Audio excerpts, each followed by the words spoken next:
And keep बड़ा ही प्यारा topic है, राइट? पुट एंड कीप वैसे तो इन दोनों का मतलब है रखना, isn't it? But trust me, इसमें कुछ अंतर भी है। तो चलिए आज पुट और कीप के डिफरेंस, सिमिलैरिटी एंड कंपैरिजन को देखते हैं। With this note, hello everybody, I am Tanushree and I welcome you all beautiful people to Tanushri's English Hub. So without further ado, you guys know already. Let's get straight into the video. Now see guys, अगर हम put की बात करें तो put का मतलब है रखना। किसी भी चीज को एक जगह से उठाकर दूसरी जगह पे रखने को पुट बोलते हैं, ओके? जो कि स्थायी रूप से ना हो, जो कि आदत के तौर पर ना हो, जो कि हम एवरीडे ना रखते हो, ओके? जैसे फॉर टाइम बिंग, थोड़ी देर के लिए किसी चीज को उठा के कहीं पर रख दिया तो उसे हम पुट बोल सकते हैं, ओके? वहां हम पुट का प्रयोग कर सकते हैं। अब अगर मैं कीप की बात करूं तो कीप हम उन चीजों पे लगाते हैं जब हमें बोलना होता है कि इस चीज को उठा के उसकी जगह पे रख दो, ओके? मीन्स किसी भी चीज को एक जगह से उठाकर दूसरी जगह पे रखना, लेकिन इस समय पे हमें ये देखना जरूरी है कि वो स्थायी रूप से है कि नहीं, कि हम उसे नियमित रूप से वहीं पर रखते हैं कि नहीं, ओके? अगर हम उसे नियमित रूप से वहीं पर रखते हैं, अगर जो चीज हम रख रहे हैं उसे हम उठा के उसी की जगह पे रखते हैं तो कीप का प्रयोग करते हैं, ओके? चलिए अब देखते हैं कुछ एग्जांपल्स। अगर मैं पुट की बात करूं तो मैं बोल सकती हूँ she put her bag on the table. उसने बैग को उठा के टेबल पे रख दिया, okay? She put her bag on the chair for a short while. उसने अपने बैग को उठाकर चेयर पे रख दिया थोड़ी देर के लिए।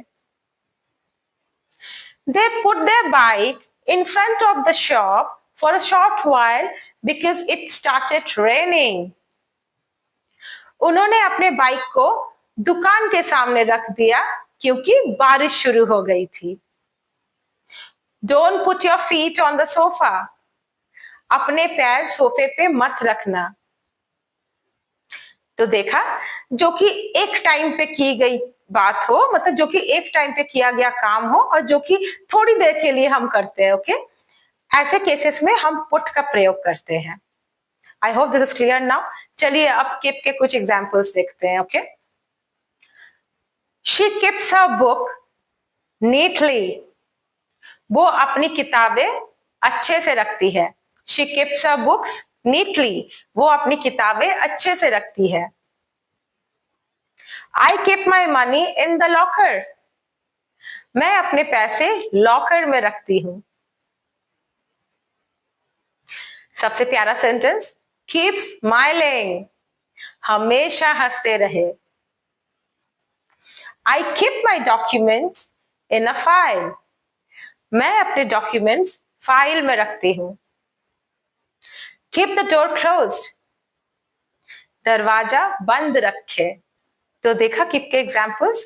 कीप यहां बोलने का मतलब है कीप हम उन चीजों के लिए प्रयोग करते हैं जब हमें बोलना होता है कि किसी भी चीज को उठाकर उसकी जगह पे रख दो और किसी भी चीज को उठाकर ऐसी जगह पे रखो जिस जगह पे वो हमेशा ही रहती है, ओके? मीन्स यहाँ पर एक नियमित तौर से एक आदत की बात की गई है, जो चीज उस जगह पे लंबे समय के लिए रहती है, ओके? चलिए अब देखते हैं एक प्यारा सा कंपैरिजन, ओके, इन दोनों में। अगर मैं बोलूं I put my pen in the drawer. मैंने अपने पेन को ड्रॉर में रखा, ठीक है? यहाँ आदत के तौर पर नियमित रूप से रखने वाली बात नहीं की गई है, बस एक बार रखा हुआ चीज के बारे में बोला गया है, ओके? बस मैंने एक ही बार अपना पेन ड्रॉर में रखा। Got it? चलिए अब इससे रिलेटेड दूसरा सेंटेंस देखते हैं। नाउ अगर मैं बोलूं I keep my pens in the drawer, इसका मतलब है मैं हमेशा ही अपने पेन ड्रॉर में रखती हूं। यहां मैंने आदत की बात की है जो नियमित रूप में मैं हमेशा ही करती हूँ। मैं हमेशा ही अपने सारे पेन ड्रॉर में रखती हूँ, okay? And this is true guys. So let's get back to the topic again. Means जब हम नियमित रूप से आदत की बात करें या फिर ऐसे किसी चीज को किसी जगह पे रखने की बात करें जो कि लंबे समय तक वहीं पर रहती है या वही वही जगह उसकी स्थायी जगह है, तो तब हम कीप का प्रयोग करते हैं। ओके, चलिए अब देखते हैं दूसरा comparison. She put the milk in the fridge.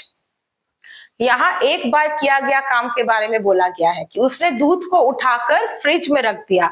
She put the milk in the fridge. Okay, अब अगर मैं बोलू she keeps the milk in the fridge, what does this mean? इसका मतलब है वो हमेशा ही दूध को फ्रिज में रखती है। ओके, मीन्स जब भी उसके घर पे दूध आता होगा वो उठाकर फ्रिज में रखती है। यहाँ स्थायी रूप से एक नियमित तौर पे एक आदत की बात की गई है। I hope this is clear now. तो अब से जब भी कुछ रखने की बात की जाए, please keep this in mind. Put और कीप के डिफरेंसेस को माइंड में रखिएगा, याद कीजिएगा और सोच समझ के लगाइएगा कि कहाँ पुट लगाना है और कहाँ कीप लगाना है। Okay, I hope this concept is clear now.